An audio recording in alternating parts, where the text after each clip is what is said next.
Self-care is not just about nice stuff. There are hard things that you have to force yourself to do in order to move forward in your life, to change your life.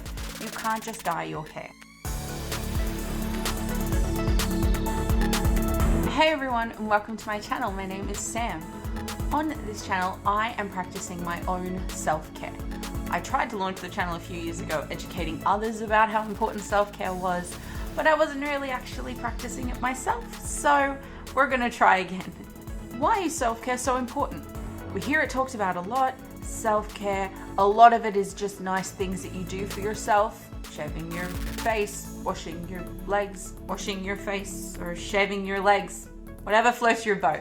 When we think about self-care, we only think about the good stuff because it's the stuff that makes you feel good. If you're doing something that doesn't make you feel good, it doesn't really feel like you're treating yourself very well by forcing yourself to do things that are hard. But we've got to talk about the hard parts of self-care. We can do nice things, we can have bubble baths, and we can lather up, and we can make ourselves feel really good. The nice stuff only lasts for so long. If the hard stuff remains underneath, it's always going to be there, even if you avoid it by treating yourself really kindly. Now, one of the ways that I am exploring self-care is by breaking it down. A holistic, a global view of self-care is not just the physical stuff, even though it is the easiest and probably makes you feel the best in the short term. There are 7 different areas of self-care where you could focus your attention and really change your life.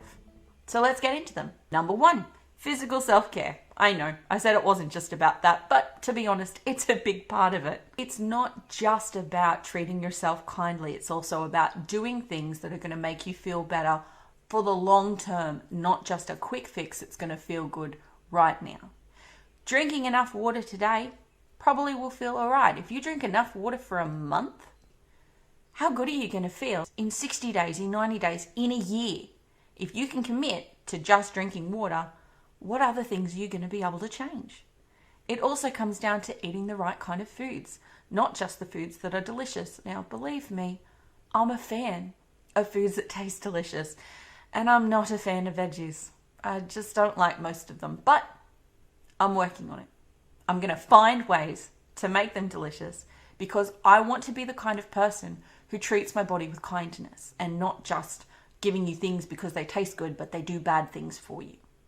Another part of physical self-care is also your physical ability. I have a physical disability. I have arthritis in my feet. I have a joint condition. I have a lot in my body that doesn't work. And taking care of myself can often mean taking care of my physical health, my physical ability. Making sure I take my medication when I need to. Making sure I get enough sleep, get enough exercise. All those sort of things fall into that.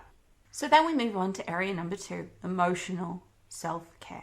This is your warm fuzzy feelings, the not so great feelings, anxiety, depression, mental health issues. They all come under this umbrella of emotional self-care.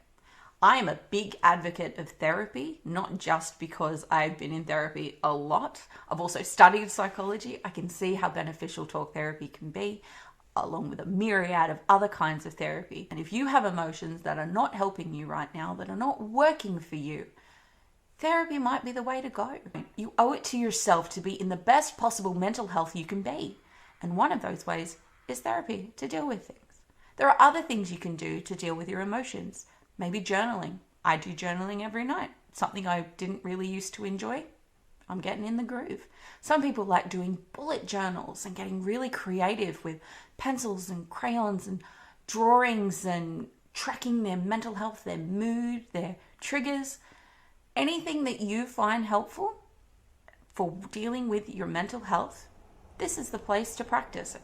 When you actively practice emotional self-care, you are building a resilience and you are helping improve your life. And that's what I want for myself and for you.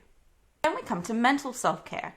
I know mental and emotional may seem like the same, but they're not. I'm taking the emotion out of the brain right now.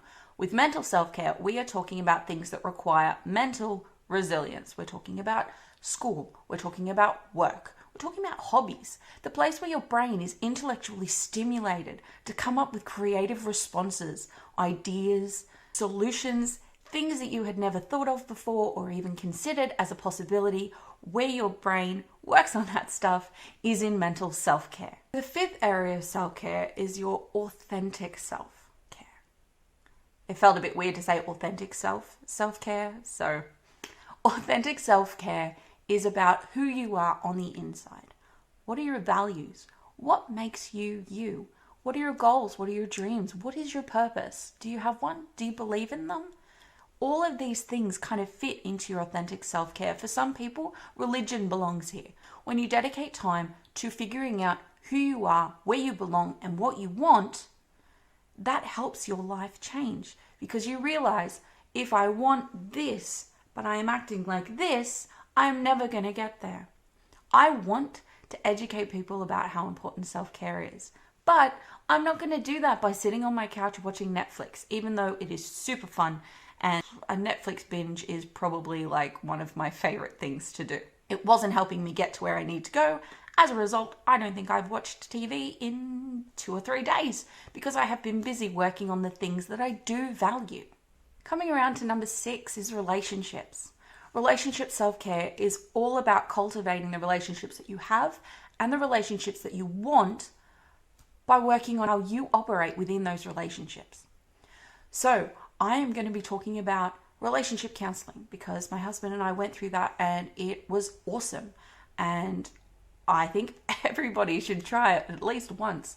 It's a really interesting resource to be able to sit down with a neutral third party and talk about what you think your issues are and work through them together as a team.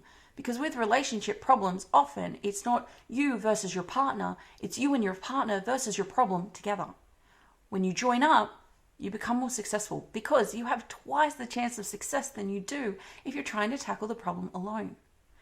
Of course, that won't work if you're not both committed to changing whatever it is doesn't work for you.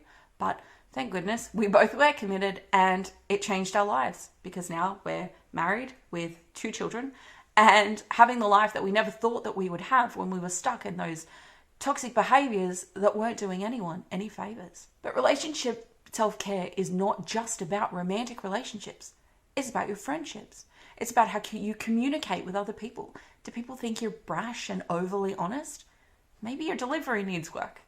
Do people think you're shy and maybe not that interesting? Maybe you need to figure out how to bring the spark that's in you out, so you can meet other people who have similar interests to you, where you feel more comfortable. Another big part of relationships is the relationship you have with your family. Being a parent is really difficult sometimes. Trying to figure out what kind of parent you want to be so you can help your child grow into the kind of person that they will end up in, hopefully the least damaging way possible. You've got to own up to the things you're doing that aren't working right now. Something that I'm practicing with my daughter is teaching her about the importance of self-care. It's really easy for kids to practice self-care. They do it without a second thought. I want to go play, I'm going to go do it. I want to go run around, there's your physical exercise. They don't even think about it because they're playing. Self-care is easy for kids, but they don't know that they're doing it. If we can draw their attention to what they're doing and how they're doing it, it becomes deliberate. It becomes part of the norm. Changing how the next generation views self-care could change the world. It sounds far-fetched. It sounds like a big dream. Self-care could change the world if enough people are aware about it. But it's not only the good stuff. We're talking about the hard stuff. So, number 6. Maybe relationships is number 6. Financial self-care. This is the one I struggle with the most, because I am a stay-at-home mum. My partner works 12-hour days. He's gone 14 hours with a commute. He makes all the money. I stay at home with the kids. I'm physically disabled. I can't work the same kind of jobs he can work. I can't work the same kind of hours. I'm completely dependent on my husband. And that can be terrifying, because what if we don't have something built in place? If something happens to him, he has an accident and he can't work, what are we going to do? To be honest, I don't know. That's why I'm trying to figure it out. Financial self-care is about getting on top of your debt. Maybe you have debt collectors coming after you. Maybe you need to figure out how to talk to a financial counselor. I did. Talking to a financial counselor was a really great idea. I'm going to talk about that here, about getting on top of my debt and financial counseling and seeds for the future. Eventually, I would like to be able to start working and bring some income into my family so that we have other options, other income streams, so we're not reliant on one person being completely physically capable of working a job. So then we come around to another area of self-care, which is your home, your hearth, your environment. It's not just about where you live, what your lawn looks like, or how many bedrooms you have. Sometimes it's about cleaning. Sometimes it's about a pile of dishes, or that junk drawer that never gets sorted, or the baby clothes that really should be packed away. Like, all of these are my examples. These are things I need to do. And I'm not doing them because it's much easier to practice things that make me feel happy as opposed to things that will improve my life, even though they're difficult now. I don't know if you've noticed, but there's a common thread between all of these areas. Not one is more important than the other. It's all valuable, but some things are easier for people than others.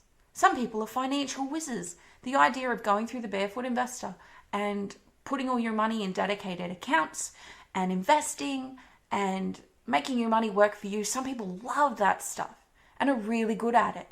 But maybe, they're 30 kilos overweight because exercising is no fun and eating good food that it does not taste great to you doesn't work.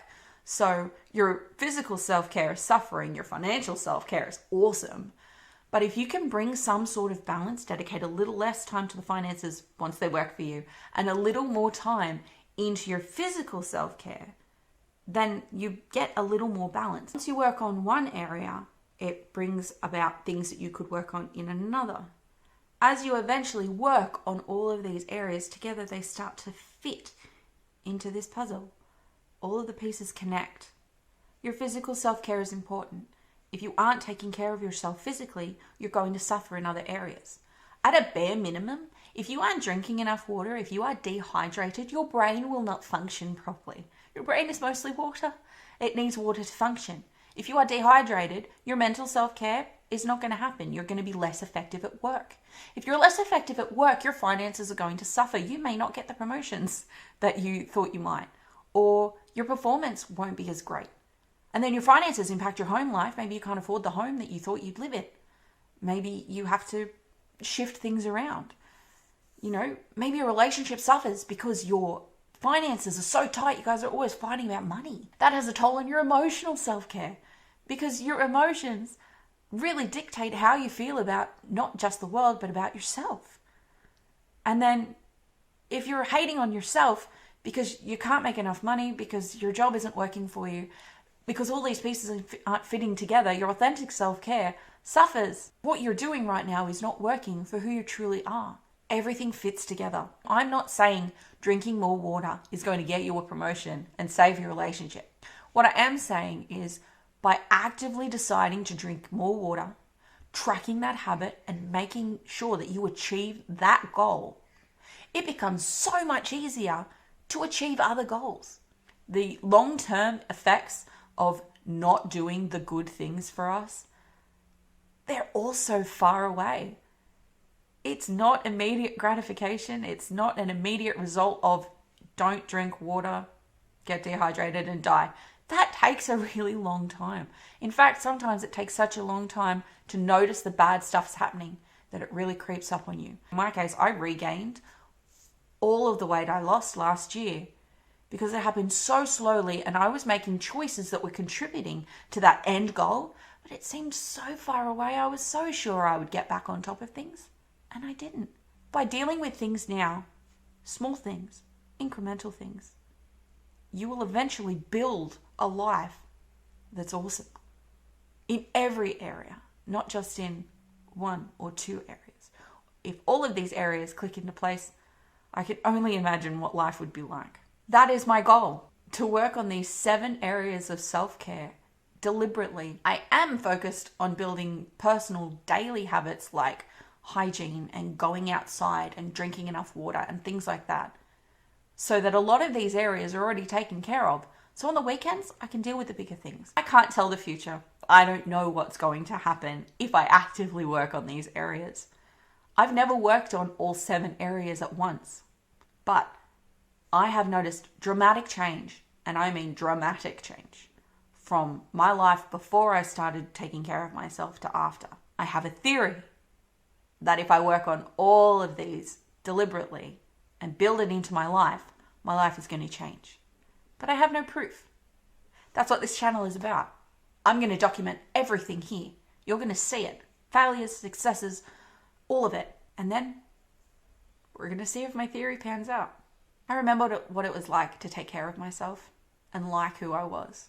And not just like, but I kind of loved myself a bit. I suffered from depression for 20 years before I figured out self-care is deliberate and it takes time and it's daily. And I had a really great run and I was really happy and I remember that. And I want to get that back. And slowly, I can feel it coming back. Thank you so much for joining me. I hope you found this interesting in these 7 different areas of self-care. Did you realize that maybe they all interconnected? Is there an area that you're really good at? Got some tips for me? I'd love to hear them. Don't forget to hit the subscribe button and the little bell so you'll get notified whenever my new videos come out. And I'll catch you in the next video. Bye.